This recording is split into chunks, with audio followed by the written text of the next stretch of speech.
여러분, 혹시 보건소에서 죽어가는 사람을 8분 만에 살릴 수 있다고 믿으시나요? 더 놀라운 건 그게 시골의 작은 보건소에서 일어났다는 겁니다. 저는 미국에서 22년간 의료계에 몸담아온 메이슨입니다. 한국을 무시하던 제가 직접 목격한 충격적인 현장을 여러분께 전해드리려고 해요. 월급 269만 원 받는 간호사가 왜 자기 차까지 끌고 나와서 환자를 구하는지, 전 세계가 한국 의료 시스템에 주목하는 진짜 이유가 뭔지, 이 영상 끝까지 보시면 여러분도 소름이 돋을 겁니다. 특히 오늘 이야기 마지막에 나오는 그 장면, 정말 눈물 없이는 볼 수 없을 거예요. 좋아요와 구독으로 영상 만드는데 힘을 주세요.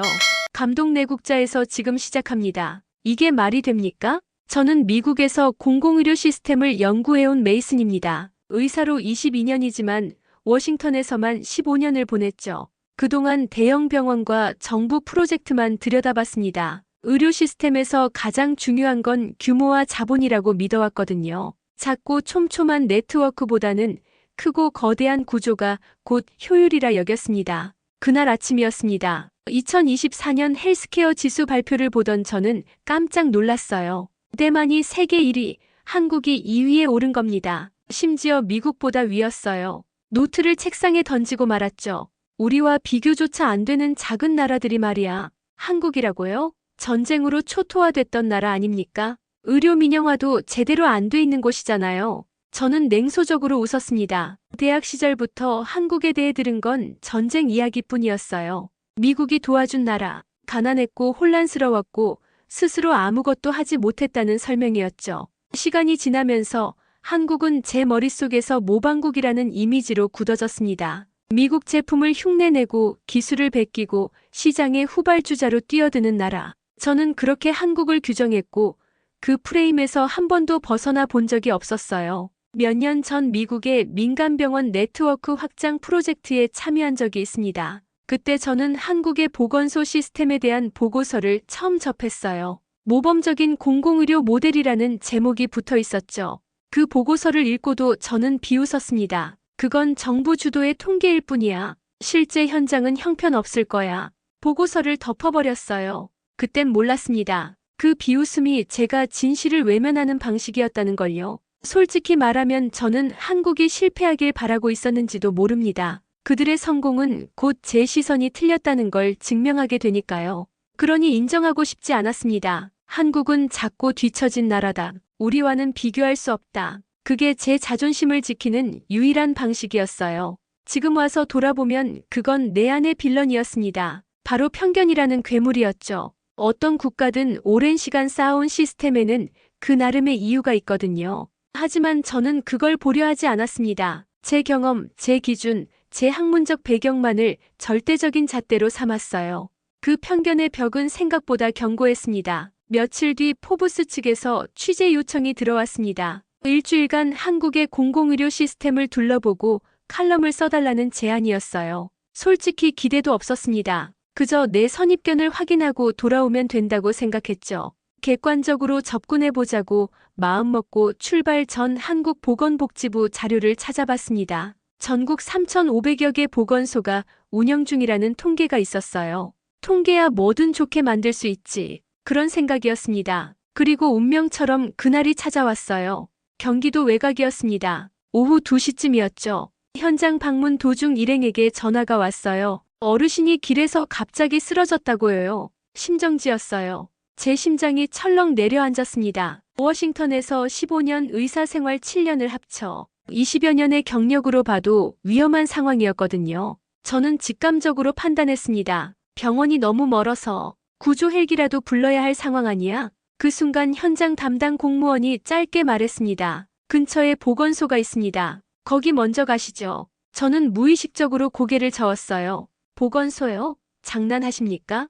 거긴 주사 한 대나 놓는 곳 아닌가요? 미국에서 지역 클리닉이라고 하면 기본 진료나 예방접종 정도만 하는 곳입니다. 응급 상황에서는 거의 도움이 안 되죠. 담당자는 말없이 저를 이끌었습니다. 저는 차 안에서 계속 중얼거렸어요. 망했다. 이건 사망 기사로 끝날 일이야. 머릿속엔 미국식 판단만 맴돌았습니다. 한국 보건소는 아무것도 못할 거라 단정지었어요. 차가 급히 골목을 돌았고 허름해 보이는 건물 하나 앞에 멈췄습니다. 여기입니다. 외관은 정말 평범했어요. 3층짜리 작은 건물에 보건소라는 간판만 달려 있었죠. 미국의 대형 응급센터와는 비교할 수 없을 만큼 소규모였습니다. 이곳에서 뭘 할 수 있겠나 싶었어요. 그런데 그 다음 순간 제가 본 것은 차 문을 열자 2명의 보건소 직원이 들것을 들고 뛰어나왔습니다. 누가 연락한 건지도 모를 정도로 빠른 움직임이었어요. 저는 정신을 놓은 듯 서 있었습니다. 그 와중에 핸드폰으로 시간을 확인했죠. 사람이 쓰러진 지 정확히 4분이 지났습니다. 지금 맥박 돌아왔습니다. 안쪽에서 외침이 들렸어요. 이게 가능한 일인가요? 곧바로 119 구급차가 도착했습니다. 직원이 제게 말했어요. 심장 제동 후 상태 안정됐습니다. 이송하겠습니다. 저는 말을 잃었어요. 그들은 응급콜을 통해 상태를 병원에 실시간 전송하고 있었습니다. 단 8분이었습니다. 그 짧은 시간 동안 누군가는 목숨을 건졌고 누군가는 진실을 깨달았어요. 바로 저였습니다. 그때 깨달았습니다. 제 안에 자리 잡고 있던 편견이라는 괴물을. 작은 보건소는 무능하다는 이 고정관념이 저를 갉아먹고 있었다는 걸요. 보건소를 나오고 나서도 저는 혼란스러웠습니다. 심장이 멈췄던 사람이 살아났다는 사실보다 그 일이 보건소에서 일어났다는 게 더 믿기지 않았어요. 미국에서라면 그 상황에선 대형 응급센터로 헬기가 떴어야 했습니다. 하지만 여기는 작은 시골 마을의 보건소였거든요. 그런데도 그들은 정확했고 침착했고 실시간으로 체계가 움직였습니다. 저는 마음 한편이 서늘해지는 걸 느꼈어요. 그 순간 제 안에서 뭔가가 꿈틀거렸습니다. 아직도 믿지 마. 이건 그냥 운이 좋은 우연일 뿐이야. 그건 저였습니다. 아니, 더 정확히 말하면 제 안의 오만함이었어요. 그건 아주 오래전부터 제 안에 뿌리 박혀 있었죠. 다음 날 저는 그 보건소를 다시 찾았습니다. 도대체 어떤 일이 가능했는지를 확인하고 싶었거든요. 건물 외관은 평범했고 복도는 조용했어요. 하지만 내부는 전혀 달랐습니다. 작은 공간이었지만 기능은 빽빽하게 채워져 있었어요. 보건소장 이윤정 의사는 제 질문에 차근차근 답해 주었습니다. 이곳은 응급처치가 가능한 1차 의료 거점입니다. 119와 연계되어 있고 전자의무 기록은 병원과 실시간 연동됩니다. 또 만성질환자, 정신건강 취약자, 노인 돌봄까지 포함한 맞춤형 관리도 하고 있어요. 그럼 응급 이송도 직접 하시나요? 제가 묻자 이윤정 의사는 웃으며 고개를 저었습니다. 우리는 이송보다는 연결이 핵심이에요. 119 구급대와 실시간 연계돼 있고 신고 시 자동으로 정보가 병원까지 전송됩니다. 저는 깜짝 놀랐어요. 의료기관 간의 연결이라는 단어가 단순한 이상이 아니었습니다. 실제로 이곳에서는 그 연결이 생명을 살리는 역할을 하고 있었거든요. 미국에서는 아직도 병원마다 진료 시스템이 달라 진료 정보 공유가 어려워요. 이송 중엔 보통 응급기록지를 손으로 작성하죠. 그에 비해 이 보건소에서는 태블릿 하나로 환자의 건강 정보가 자동으로 다음 병원으로 넘어가고 있었습니다. 복도 벽면에는 지역 주민 건강 지도와 고위험 환자 알림표가 붙어 있었어요. 심장질환, 당뇨, 정신건강 고위험군이 색깔별로 표시되어 있었고, 이들과 주기적으로 접촉 중인 간호사 이름도 함께 적혀 있었습니다. 이건 단순한 진료소가 아니었어요. 지역 전체의 건강을 관리하는 사령탑이었습니다. 이윤정 의사는 안내 도중 한 칸 더 작은 방을 열어 보여주었습니다. 그곳엔 간호사 셋이 앉아 컴퓨터 앞에서 전화를 받고 자료를 정리하고 있었어요. 그들은 고령 환자, 독거 어르신, 방문간호 대상자들의 상태를 확인하고 있었습니다. 오늘만 해도 영상통화로 안부 확인한 분이 15명은 돼요. 한 간호사가 저를 바라보며 말했습니다. 저는 또 한 번 멈춰 섰어요. 이 모든 일이 서울 한복판 대형 병원이 아니라 작은 보건소 안에서 이루어지고 있다니. 이곳의 힘은 자금이 아니었습니다. 오히려 작은 공간 안에서 더 촘촘히 연결된 시스템이 움직이고 있었어요. 한국의 보건소는 단지 의료를 제공하는 곳이 아니었습니다. 한 지역 주민의 건강과 삶 전체를 모니터링하며 필요할 때 언제든 응급 대응까지 이어지는 풀세트형 공공의료 체계였어요. 나는 미국을 떠나기 전 보건소라는 말을 들을 때마다 기본 진료만 하는 기관 정도로만 생각했습니다. 하지만 지금 내 눈앞에 있는 이곳은 그 어떤 고급 병원보다 더 정밀하고 섬세한 체계로 움직이고 있었어요. 그제야 조금씩 인정하게 됐습니다. 내가 진짜 무서워한 건 이들이 정말로 나보다 앞서 있을지도 모른다는 가능성이었다는 걸요. 보건소에서 나오면서 저는 몇 걸음 멈춰 섰습니다. 머릿속이 정리되지 않았어요. 내가 방금 본 건 병원이 아니었습니다.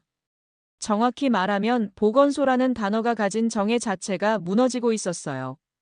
치료만 하는 곳이 아니라 돌봄이 살아있는 공간이었습니다. 다음 날 저는 그 보건소의 방문 간호팀과 동행해 보기로 했어요. 이윤정 소장이 먼저 제안했습니다. 환자 치료만 보셨다면 오늘은 그 사람들의 삶을 보셔야 할 겁니다. 그 말이 뇌리에 박혔어요. 작은 승합차를 타고 좁은 골목길을 따라간 끝에 우리는 외딴 주택 한 채 앞에 도착했습니다. 간호사 최혜영 씨가 문을 두드리자 안에서 조심스레 문이 열렸어요. 아이고, 또 오셨네. 고맙습니다. 몸이 불편한 노인분이 침대에 누운 채 우리를 맞이했습니다. 간호사는 말없이 손을 씻고 혈압계를 꺼냈어요.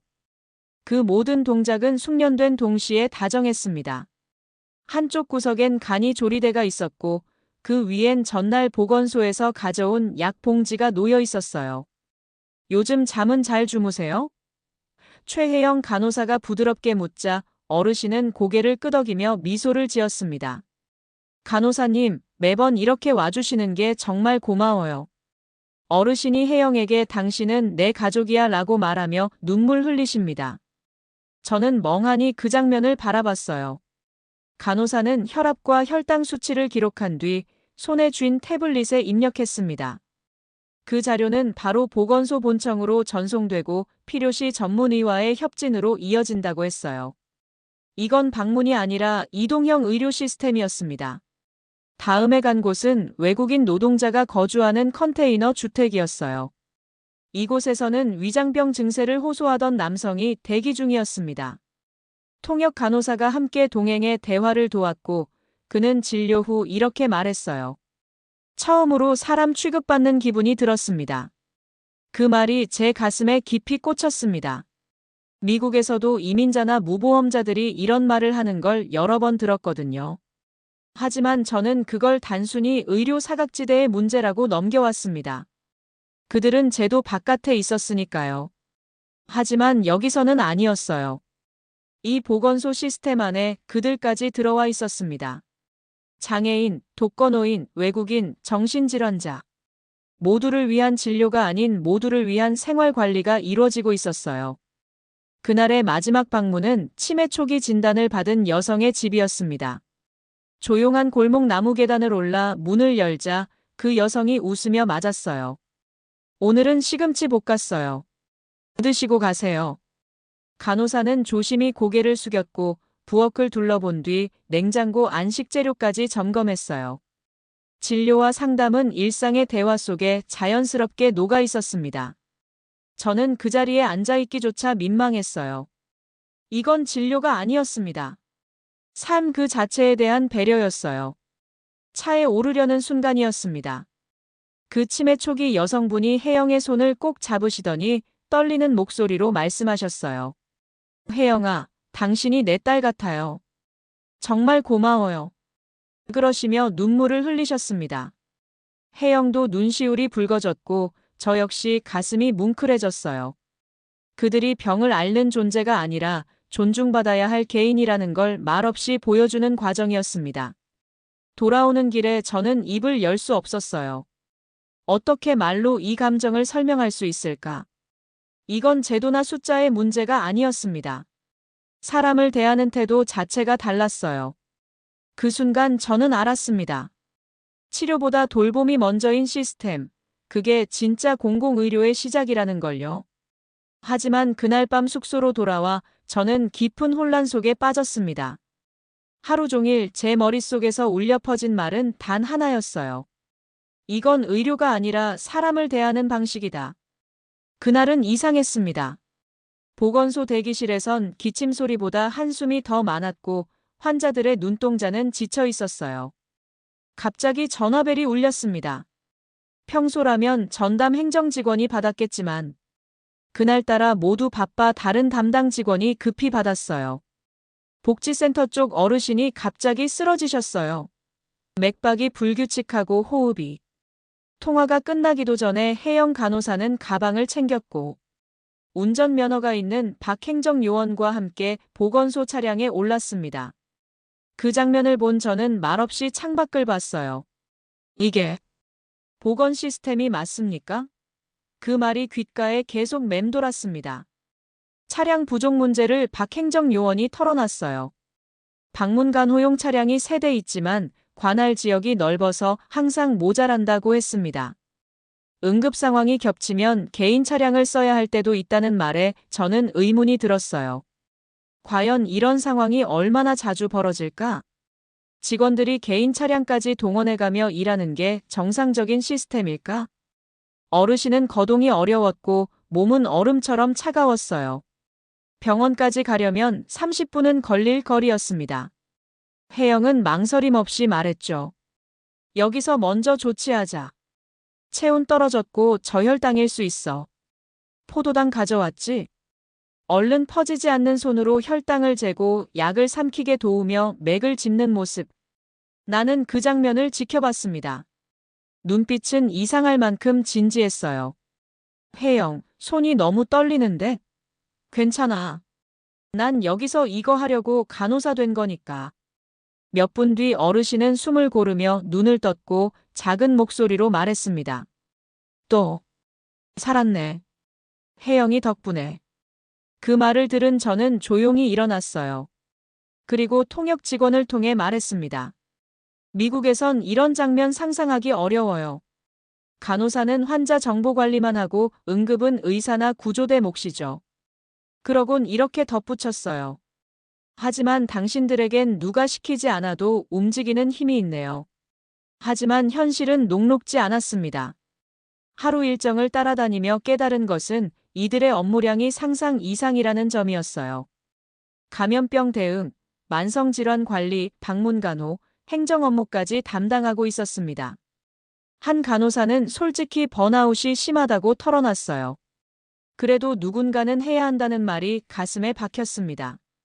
제가 이분들이 공무원인지 물었을 때 박 행정요원은 9급 공무원이라며 월급 269만 원을 받는다고 답했어요.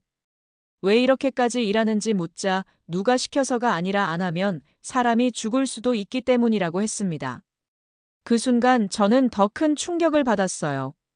미국에서라면 그건 내 업무 범위가 아니다라고 말했을 상황에서 이들은 스스로 나서고 있었던 겁니다. 보건소 공무원이 되려면 수백 대 1 경쟁을 뚫어야 한다고 들었어요. 안정적인 공무원이 되려고 그렇게 공부했는데 막상 와보니 월급은 적고 일은 많다는 현실이었습니다. 그래도 이 일이 좋다고 말하는 혜영의 표정이 인상적이었어요. 그때였습니다. 혜영이 갑자기 주저앉으며 자신도 한계라고 말했어요. 업무량은 계속 늘어나는데 인력은 그대로라고 했습니다. 저는 그제야 깨달았어요. 제가 본 완벽한 시스템의 이면에는 이렇게 과로에 시달리며 버티고 있는 사람들이 있다는 걸요. 코로나 때는 더 했다고 했습니다. 사흘간 집에 못 들어간 적도 있다고 하더군요.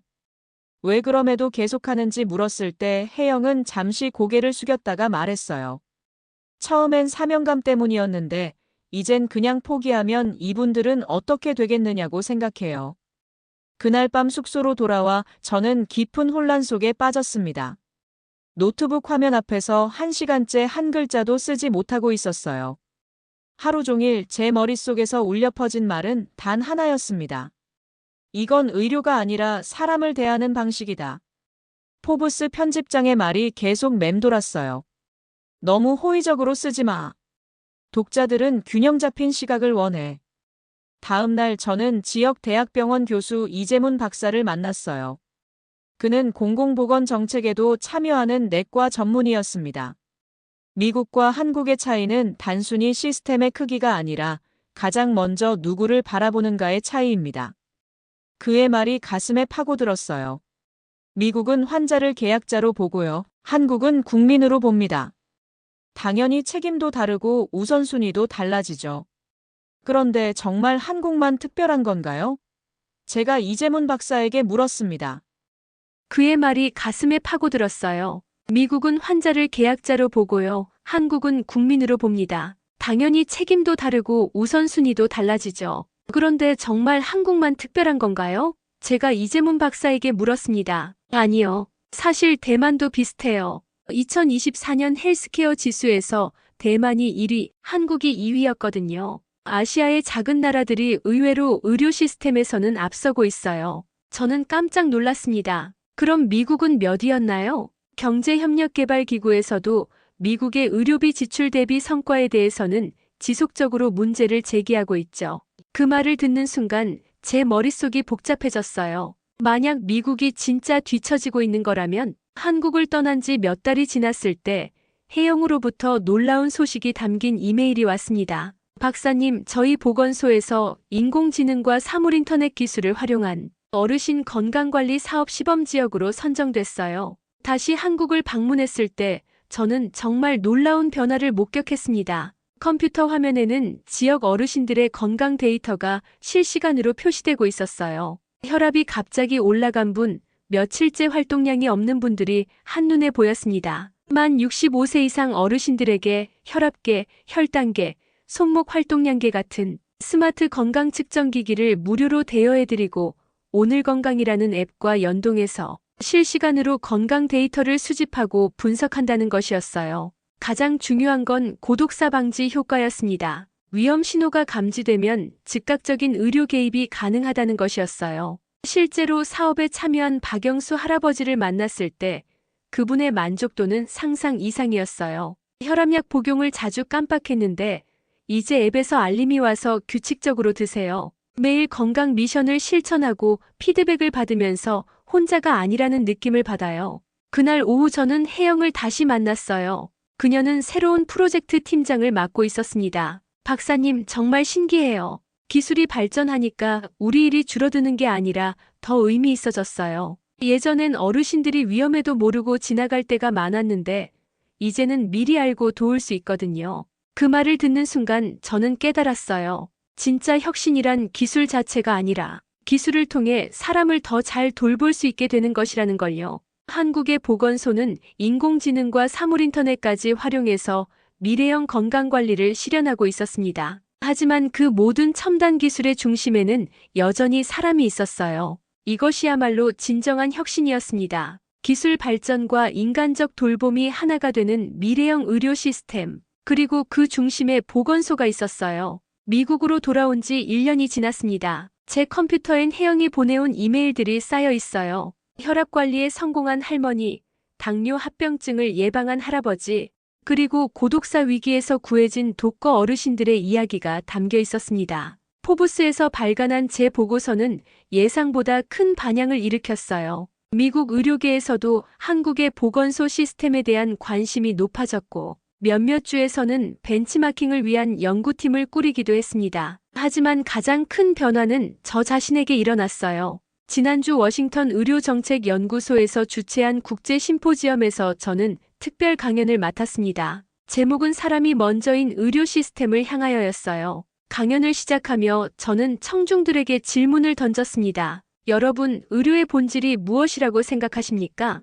객석에서는 다양한 답변이 나왔어요. 질병 치료, 생명 연장, 고통 완화, 모두 맞는 답이었습니다. 하지만 저는 한국에서 배운 다른 답을 제시했어요. 의료의 본질은 사람을 사람으로 보는 것입니다. 그리고 한국 보건소에서 목격한 이야기들을 들려주었어요. 월급 269만 원 받는 구급 공무원이 개인 차량으로 응급 환자를 구하러 가는 모습, 매번 찾아와주는 방문간호에 감사해하는 독거 어르신, 인공지능 기술로 고독사를 예방하면서도 여전히 직접 발걸음으로 확인하는 간호사들. 청중들의 표정이 점점 진지해졌어요. 특히 미국 의료진들은 깊은 생각에 잠긴 모습이었습니다. 강연 후 질의응답 시간에 한 젊은 의사가 손을 들었어요.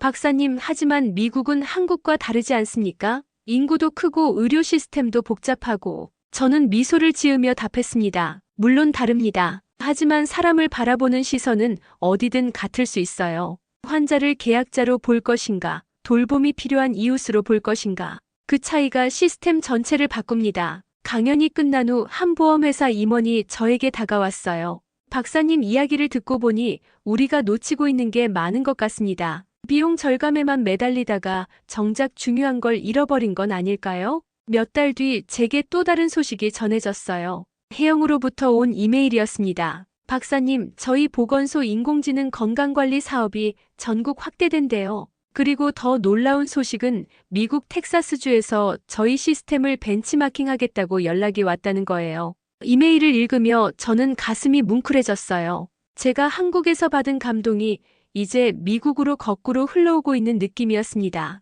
가장 큰 변화는 제 일상에서 일어났어요. 예전엔 환자를 볼 때 진단명과 보험 적용 여부부터 확인했습니다. 하지만 이제는 먼저 그 사람의 이야기를 들어요. 지난달 제 클리닉에 80대 독거 할머니가 오셨어요. 혈압이 높아서 오신 건데 약값이 부담스러워 자주 거른다고 하시더군요. 예전에 저라면 처방전만 써드렸을 겁니다. 하지만 이번엔 달랐어요. 할머니의 경제 상황을 파악하고 지역 복지센터와 연결해드렸습니다. 2달 뒤 그 할머니가 다시 오셨을 때 혈압이 많이 좋아져 있었어요. 하지만 더 기뻤던 건 그분의 환한 미소였습니다. 선생님, 저 같은 할머니까지 이렇게 챙겨주시니 정말 고마워요. 그 순간 저는 깨달았어요. 진짜 의료는 기술이나 장비가 아니라 관심과 배려에서 시작된다는 걸요. 얼마 전 제게 특별한 제안이 들어왔어요. 하버드 의과대학에서 공공보건학과 교수직 제안이었습니다. 한국에서 배운 경험을 바탕으로 미래형 지역보건 시스템을 연구해달라는 것이었어요. 저는 흔쾌히 수락했습니다. 연구팀 이름은 휴먼 퍼스트 헬스케어입니다. 사람이 먼저인 의료라는 뜻이에요. 지금도 제 연구실 벽에는 혜영이 보내준 사진이 걸려 있어요. 보건소 마당에서 어르신들과 함께 웃고 있는 직원들의 모습입니다. 그 사진을 볼 때마다 저는 다짐해요. 의료는 기계가 하는 게 아니라 사람이 하는 거라고. 아무리 기술이 발전해도 아무리 시스템이 완벽해져도 결국 사람의 마음이 먼저라고. 한국의 보건소에서 저는 배웠습니다. 월급이 적어도 일이 힘들어도 포기하지 않는 사람들이 있다는 걸요. 그리고 그 사람들이 만드는 기적이 얼마나 아름다운지를요. 우리는 사람을 사람으로 보기 때문입니다. 그리고 그걸 아는 나라가 한국이니까요. 이것이 제가 한국에서 배운 가장 소중한 진실입니다. 그리고 이 진실이 이제 미국에서도 세계 곳곳에서도 꽃피우기를 바랍니다. 진짜 의료 혁신은 첨단 기술에서 나오는 게 아니라 사람을 향한 따뜻한 마음에서 시작된다는 걸 저는 평생 잊지 않을 거예요. 사람이 먼저인 세상. 그것이 제가 한국에서 본 가장 아름다운 기적이었습니다. 어떠셨나요, 여러분? 처음에 말씀드린 그 8분의 기적, 이제 믿어지시죠? 저도 처음엔 믿지 못했습니다. 하지만 제 눈으로 직접 보고 나니 깨달았어요. 진짜 의료는 돈이나 기술이 아니라 사람을 향한 마음에서 시작된다는 걸요. 우리나라 곳곳에서 묵묵히 헌신하고 계신 보건소 직원분들, 정말 존경스럽습니다. 그분들 덕분에 오늘도 누군가의 소중한 생명이 지켜지고 있어요. 이런 이야기가 더 많은 분들에게 전해져야 한다고 생각해요. 우리가 얼마나 자랑스러운 나라에 살고 있는지 알아야 하거든요. 영상이 도움이 되셨다면 좋아요와 구독 꼭 눌러주세요. 여러분의 작은 관심이 더 많은 감동 스토리를 발굴하는 힘이 됩니다. 댓글로 여러분이 경험한 따뜻한 의료진 이야기도 들려주세요. 함께 나누면 더 큰 감동이 될 거예요. 다음 영상에서는 또 어떤 놀라운 이야기로 찾아올지 기대해 주시고요. 오늘도 시청해 주셔서 감사합니다. 우리는 정말 대단한 나라에 살고 있습니다.